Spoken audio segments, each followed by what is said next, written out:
जय मसीह की। हम एक ऐसा श्रृंखला कर रहे हैं जिसका नाम है परमेश्वर और गरीब। और इसमें हमने अब तक 2 वीडियो किया है। यह हमारा तीसरा वीडियो है।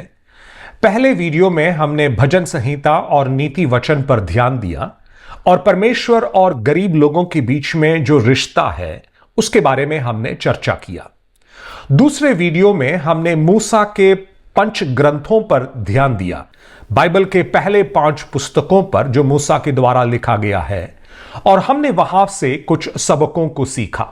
उन सबकों को पहले मैं जल्द में दोहराता हूं क्योंकि आज का वीडियो जो है उस पर काफी आधारित है। परमेश्वर के लोग जो इज़राइल के जनता के लोग थे, वे मिस्र में गुलामी में फंसे हुए थे। बहुत अत्याचार उन पर हो रहा था और हमने पिछले वीडियो में सीखा कि परमेश्वर कह रहे हैं मूसा से और उनके द्वारा इज़राइल से कि मैंने तुम्हारे कष्टों और तकलीफों को देखा है, मैंने तुम्हारे पुकारों को सुना है और इसीलिए मैं ये जानते हुए कि तुम्हारा वेदना क्या है, तुम्हें बचाने के लिए उतर आया हूं। इस प्रकार कष्ट और तकलीफ अनुभव करने वाले लोगों के लिए तरस खाने वाले परमेश्वर, उनके दुख को अनदेखा ना करने वाला परमेश्वर, उनके प्रार्थनाओं को सुनने वाले परमेश्वर के बारे में हमने पिछले वीडियो में सीखा था। हमने पिछले वीडियो में यह भी सीखा कि परमेश्वर ने इज़राइलियों से बार बार कहा कि जब मैं तुम्हें मिस्र से छुड़ाकर वायदे की जमीन में पहुंचाऊंगा, जब तुम वहां पर रहोगे और बहुत संपत्ति बनाओगे और अच्छाई से अपने जीवन को जियोगे, तब अपने गुलामी के दिनों को मत भूलना। परमेश्वर ये बार बार बोल रहे हैं। परमेश्वर उनको बार बार यूं क्यों बोल रहे हैं कि तुम अपने गुलामी के दिनों को मत भूलना? वो इसीलिए है क्योंकि इज़राइल के लोग जब वायदे की जमीन में रहेंगे, उनके बीच में भी अनाथ होंगे, विधवा होंगे, परदेशी होंगे, गरीब होंगे। उनके साथ उनको कैसे पेश आना है? उनके साथ उनको वैसे पेश नहीं आना है जैसे मिस्री लोगों ने इज़राइली लोगों को मिस्र में सताया था। उनको याद रखना है कि वे स्वयं एक समय गुलाम थे और इसीलिए उस जानकारी के साथ उनको उनके बीच के गरीब लोगों के साथ पेश आना था, बड़े कोमलता के साथ, बड़े प्रेम के साथ, बड़े नम्रता के साथ और परमेश्वर का भय मानते हुए उनको उनके साथ पेश आना था। परमेश्वर ने उनको याद दिलाया कि मैं स्वयं अनाथों का रखवाला हूं, उनका पिता हूं, विधवाओं का मैं रक्षक हूं, मैं परदेशियों को खिलाने वाला, उनको पिलाने वाला एक परमेश्वर हूं। मेरा स्वभाव अगर ऐसा हो तो तुम्हें भी ऐसा ही करना है। ऐसे परमेश्वर इज़राइली लोगों को सिखा रहे थे।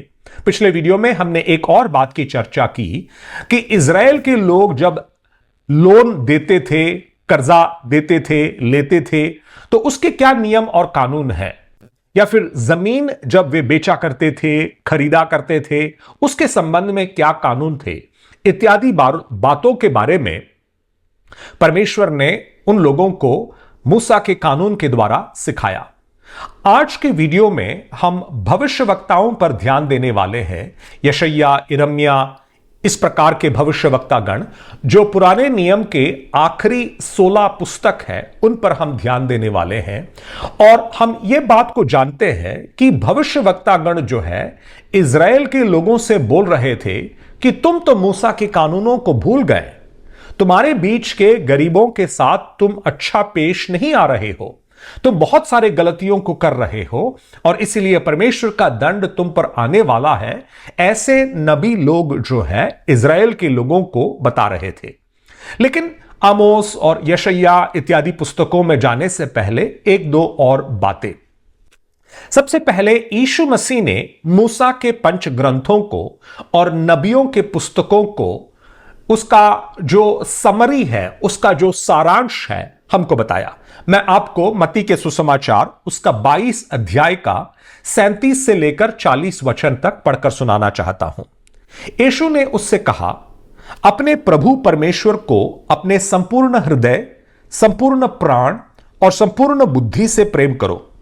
यह सबसे बड़ी और पहली आज्ञा है। दूसरी आज्ञा इसी के सदृश है, अपने पड़ोसी को अपने समान प्रेम करो।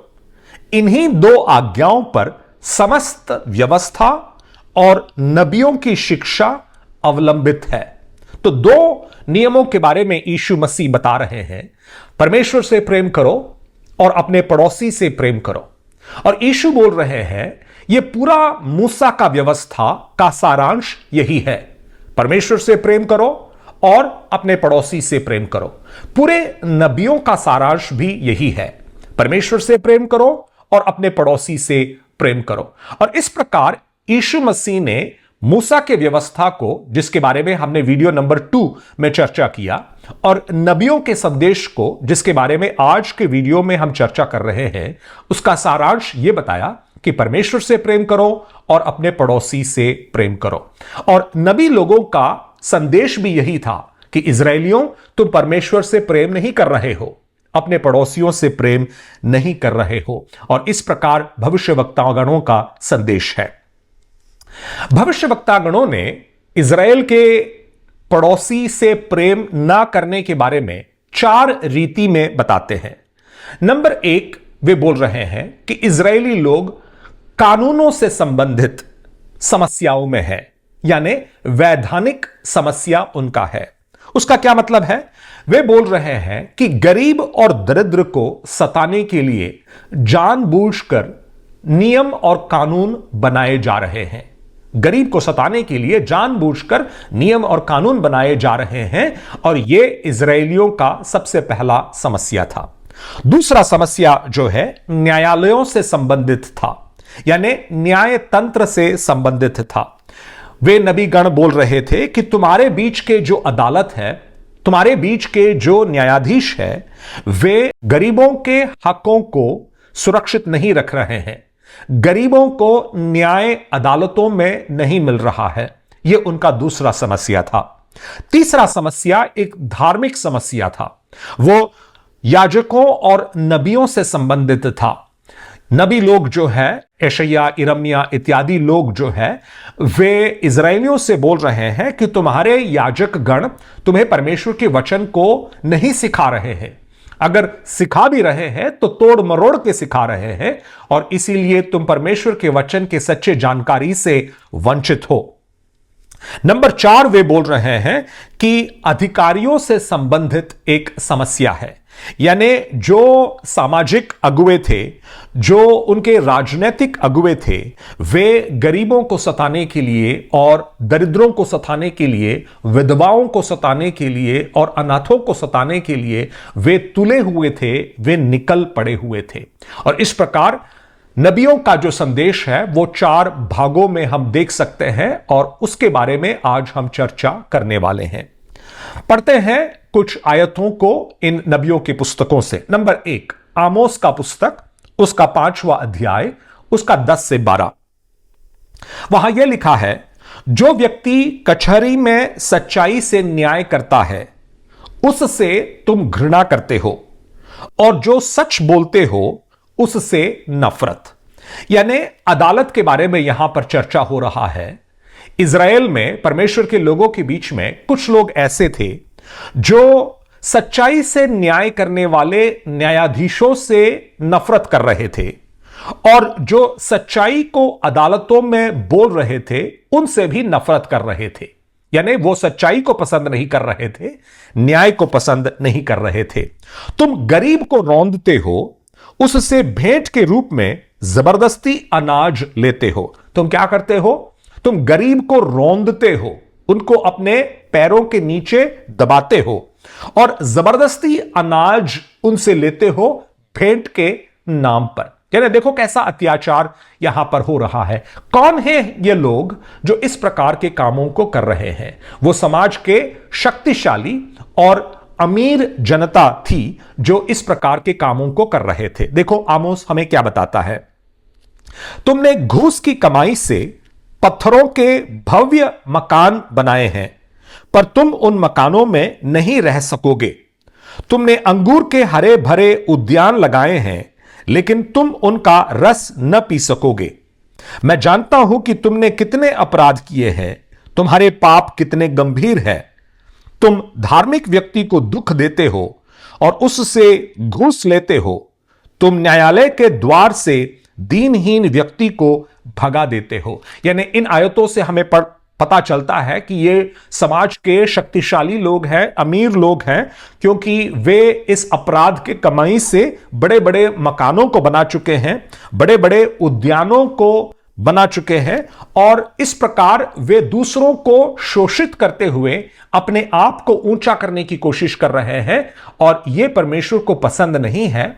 और इसीलिए आमोस नबी जो है परमेश्वर के लोगों के पास परमेश्वर की वाणी को पहुंचा रहा है। अदालतों में होने वाला जो अन्याय है, जो अधिकारियों से संबंधित उनका जो समस्या है, इत्यादि बातों के बारे में वे यहां पर बोल रहे हैं। आमोस का पुस्तक उसका 2 अध्याय उसका 6 से लेकर 8 वचन तक। प्रभु यो कहता है, मैं इज़राइल प्रदेश के 3 अपराधों नहीं उसके 4 अपराधों के लिए निसंदेह उसको दंड दूंगा, मैं उसको नहीं छोड़ूंगा। इज़राइल प्रदेश के निवासी चांदी के सिक्कों में निरपराध व्यक्ति को केवल 1 जोड़ी जूती के बदले गरीब को बेच देते हैं। यहां पर आमोस क्या बोल रहे हैं? गरीब लोग बेचे और खरीदे जा रहे थे। वे निरपराध लोग हैं। वे चांदी के कुछ सिक्कों के लिए लोगों को बेच रहे हैं, और 1 जोड़ी जूती के लिए वे लोगों को बेच रहे थे। यानी लोगों को वे कितना निम्न दृष्टि से देख रहे थे, कितना तुच्छ वे जान रहे थे। वे एक व्यक्ति को बेच रहे थे केवल 1 जोड़ी जूते के लिए। आगे हम पढ़ते हैं, वे जमीन की धूल पर निर्धन का सिर रौंदते हैं, वे सीधे साधे व्यक्ति को उसके मार्ग से फेर देते हैं।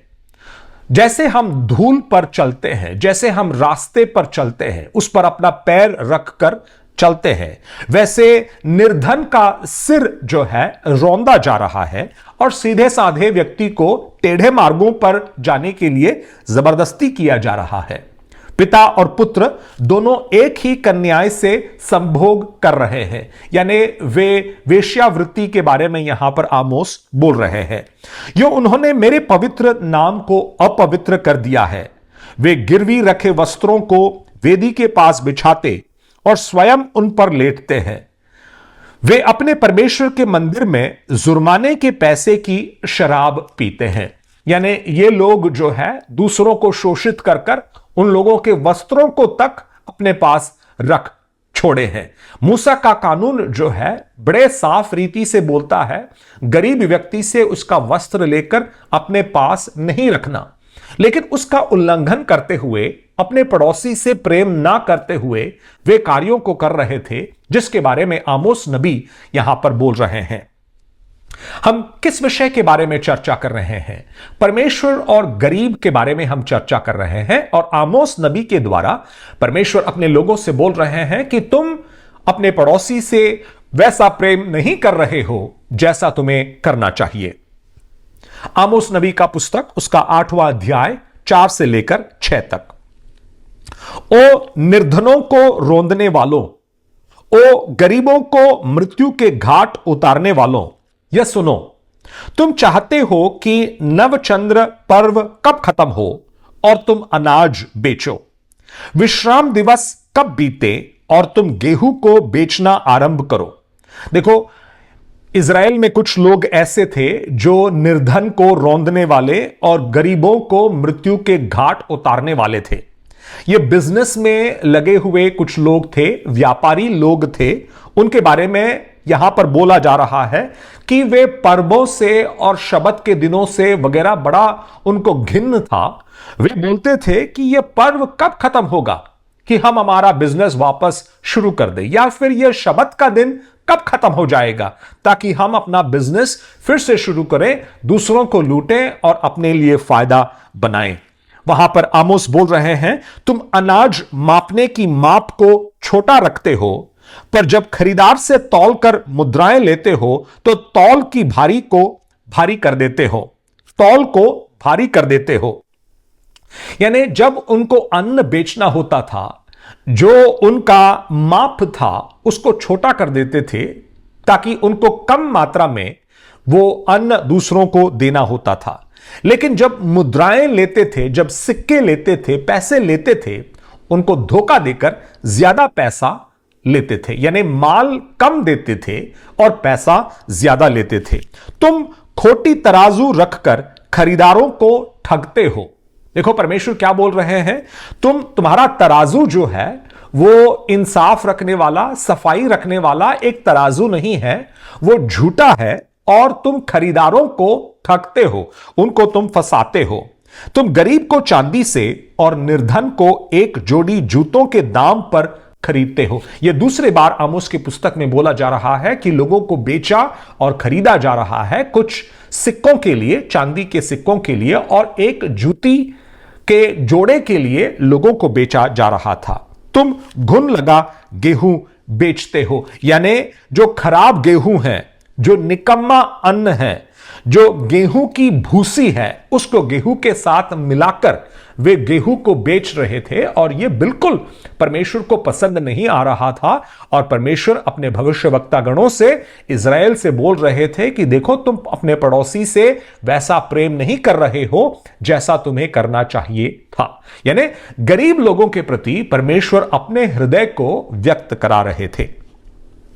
अब आते हैं यशायाह नबी का पुस्तक, उसका 10वां अध्याय 1 से 3 तक। धिक्कार है तुम्हें, तुम अन्यायपूर्ण संविधियां बनाते हो। ओ कानून रचने वालों, तुम दमनपूर्ण नियमों की रचना करते हो। तुम इन अन्यायपूर्ण नियमों से गरीब को न्याय से वंचित करते हो। मेरी प्रजा के कमजोर वर्ग का हक मारते हो। तुम विधवाओं को लूटते हो, अनाथों को अपना शिकार बनाते हो। तुम दंड के दिवस पर क्या करोगे? सुदूर दिशा से आने वाले विनाश के तूफान के समय तुम किसके पास सहायता के लिए भाग कर जाओगे? तुम अपना धन कहां छोड़ जाओगे? यानी परमेश्वर उन लोगों को बोल रहे हैं जो ऐसे नियम और कानून बना रहे थे जिसके द्वारा वे गरीबों पर शोषण कर सकते थे। अन्यायपूर्ण नियमों से गरीब को न्याय से तुम वंचित करते हो, ऐसे यशायाह नबी ने कहा। तो वे कहते हैं तुम विधवाओं को लूटते हो, अनाथों को अपना शिकार बनाते हो, कमजोर वर्ग के लोगों को मारते हो। परमेश्वर फिर पूछते हैं कि जब तुम पर दंड आएगा, वो दंड का दिवस तुम पर जब आ पड़ेगा, तुम लोग क्या करोगे? परमेश्वर कहते हैं कि तुम मेरे दंड से बचकर सहायता के लिए किसके पास भाग कर जाओगे? और तुम अपना सारा ये जो इकट्ठा किया हुआ धन है उसको लेकर कहां रखोगे? ऐसे परमेश्वर उन लोगों से पूछ रहे हैं। यशायाह नबी का पुस्तक, उसका 3रा अध्याय 13 से 15। प्रभु अपना मुकदमा लड़ने के लिए खड़ा हुआ, वह अपने निज लोगों को न्याय करने के लिए खड़ा हुआ। प्रभु ने अपने निज लोगों के धर्म विरुद्धों और शासकों से बहस आरंभ की। तुमने ही अंगूर उद्यान उजाड़ा है, तुमने ही गरीब को लूटा है और उसका माल अपने घर में रखा है। तुम किस उद्देश्य से लोगों को रौंदते हो, गरीबों को पीसते हो? स्वर्गिक सेनाओं के प्रभु स्वामी की यही वाणी है। अब किसके पास जाकर परमेश्वर का दास बोल रहा है?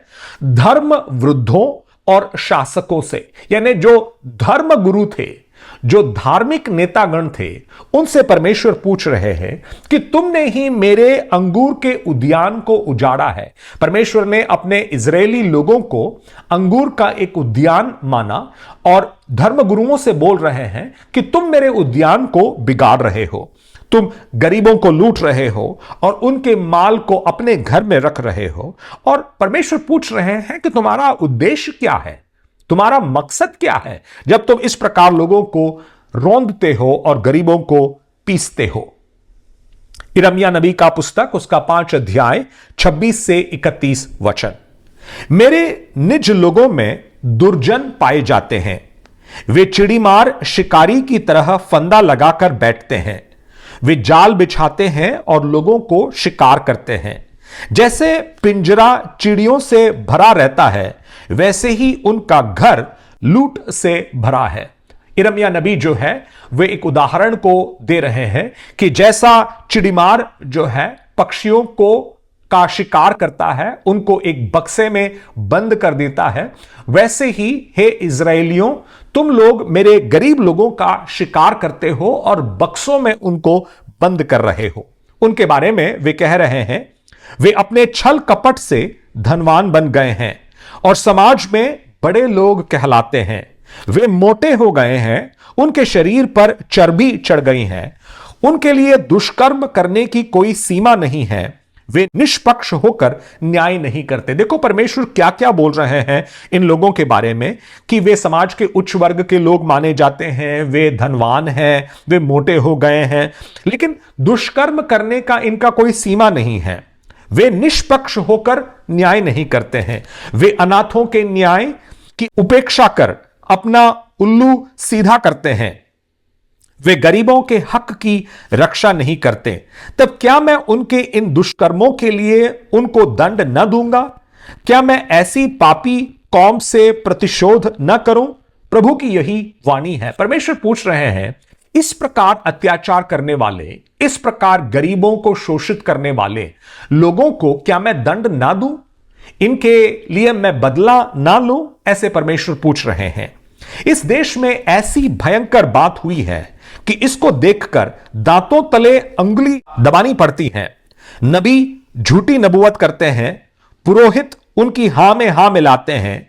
मेरे निज लोगों को यह पसंद भी है, परंतु जब अंत आएगा तुम क्या करोगे? परमेश्वर कह रहे हैं कि उनके बीच में झूठे भविष्यवक्ता है जो झूठी नबूवत को कर रहे हैं, और जो पुरोहित, जो याजक गण उनके बीच में है, वो उनके साथ हां में हां मिलाने में लगे हुए हैं। और इज़राइल के लोग भी इसी प्रकार के झूठा शिक्षा को प्राप्त करने और झूठे नबूवत को सुनने को पसंद करते हैं। और परमेश्वर कह रहे हैं, जब अंत आएगा, न्याय का दिन आएगा, तुम क्या करोगे? यिर्मयाह नबी का पुस्तक, उसका 22वां अध्याय 13 से लेकर 17 तक। धिक्कार है उसे जो अधर्म के धन से अपना घर बनाता है, जो अन्याय के धन से ऊंचे ऊंचे महल बनाता है। धिक्कार है उसे जो अपने भाई बंधु से मुफ्त में अपनी सेवा करवाता है और उसको मजदूरी नहीं देता है। यिर्मयाह नबी क्या बोल रहे हैं?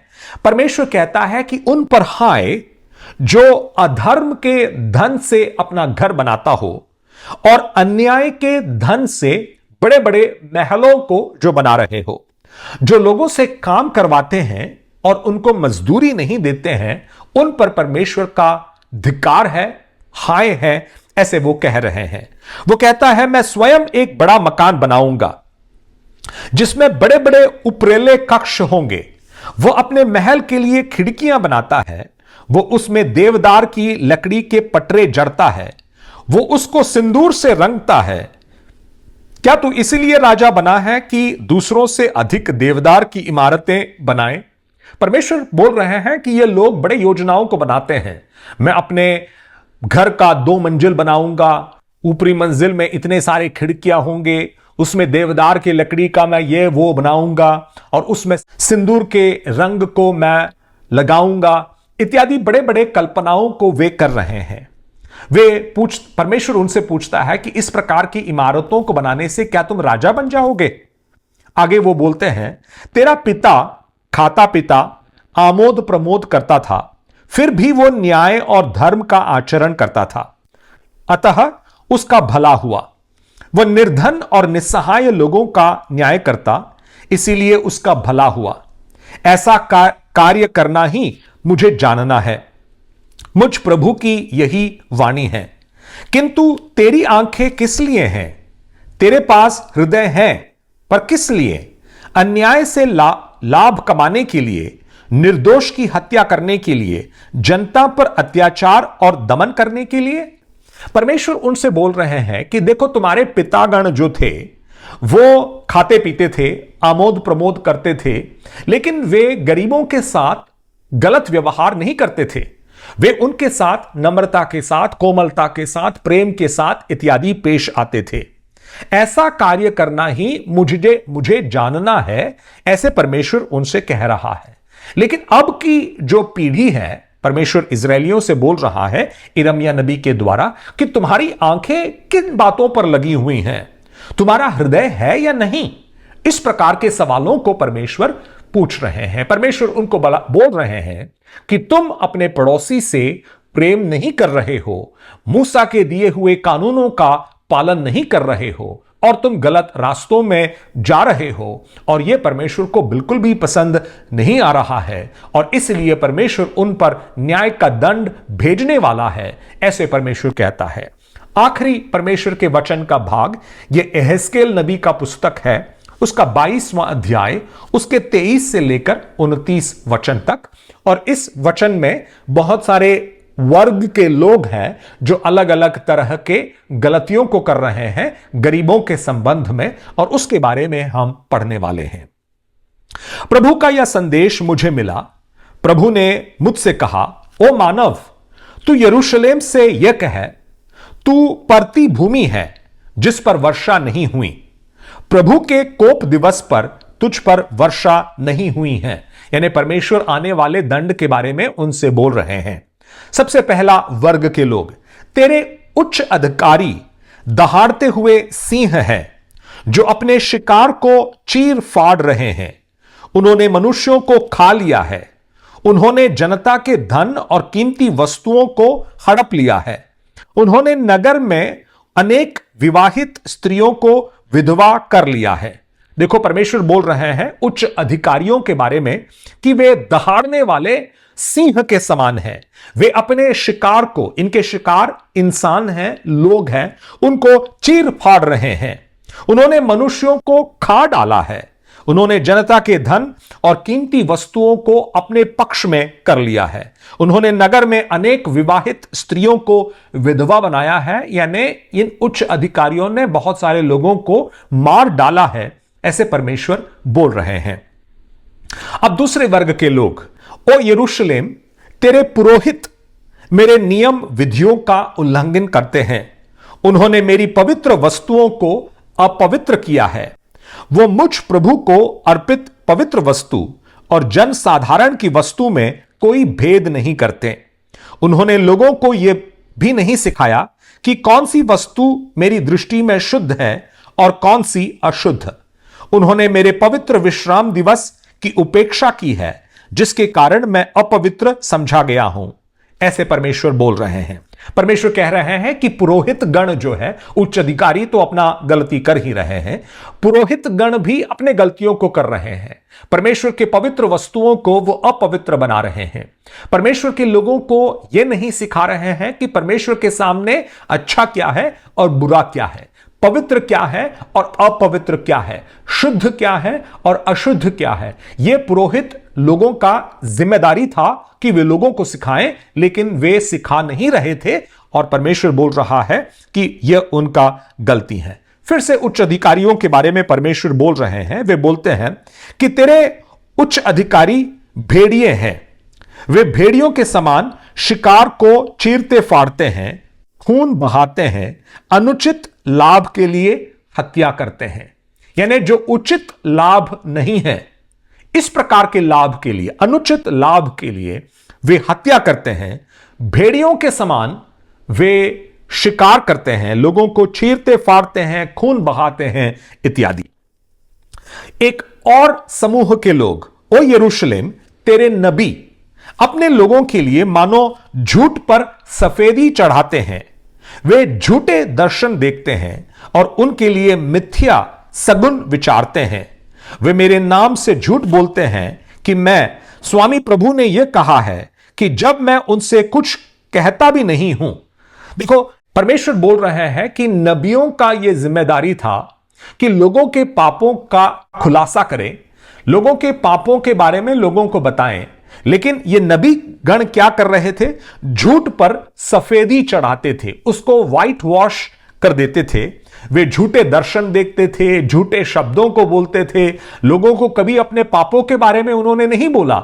लोगों को जो वो सुनना चाहते थे वैसे बातों के बारे में उनको उन्होंने सुनाया। यानी नबी गण भी गलत रास्तों पर चल रहे थे। देश के साधारण जन, उनके बारे में भी यहां पर जिक्र है, वे भी शोषण और अन्याय करते और चोरी डकैती करते हैं।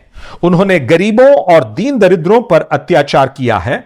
उन्होंने प्रवासियों को अन्यायपूर्वक लूटा है। यानी साधारण लोग भी अन्याय करने में लगे हुए थे, जो प्रवासी उनके बीच में थे उनको लूट रहे थे। इस प्रकार की बातें देखो, नबियों के पुस्तक कुल मिलाकर 16 है बाइबल में, पुराने नियम के आखिरी जो पुस्तकों के बारे में मैं बोल रहा हूं। और इन पुस्तकों में कई बार परमेश्वर ने इस प्रकार की बातों को लोगों के सामने रखा। हमारे पास समय नहीं है कि सारे आयतों की चर्चा हम कर रहे हैं, लेकिन यह तो हमें समझ में आया कि परमेश्वर गरीब लोगों के प्रति बड़े कोमलता के साथ, नम्रता के साथ और दया दृष्टि के साथ, प्रेम के साथ देखता है। वे चाहते हैं कि उनके लोग भी वैसा ही उनके साथ पेश आए। और जब वे गरीबों को रोंद रहे थे, खरीद और बेच रहे थे, उनको अदालतों में न्याय नहीं दे रहे थे, उनके विरोध में अन्याय के कानून बनाए जा रहे थे, मार्केट में उनके साथ शोषण हो रहा था, इस प्रकार के सारे बातों को देखकर परमेश्वर क्रोधित होते हैं और नबियों के द्वारा इज़राइल के लोगों के पास ये वचन भेजते हैं कि तुम जो कर रहे हो वो गलत कर रहे हो, ऐसा तुम नहीं करो। गरीब के साथ तुम वैसा व्यवहार करो जैसा मैंने किया, और इसीलिए पड़ोसी से ऐसा प्रेम करो जैसे तुम अपने आप से प्रेम करते हो। ऐसे परमेश्वर जो है उन लोगों को सिखा रहे हैं। इस हमारे श्रृंखला में एक और वीडियो है और वो भी परमेश्वर और गरीब इस विषय को लेकर होगा, और उसमें हम यीशु मसीह पर, उनके जीवन और उनकी शिक्षा पर ध्यान देने वाले हैं, और उसके साथ हम आएंगे। और परमेश्वर तब तक के लिए आपको आशीष दे।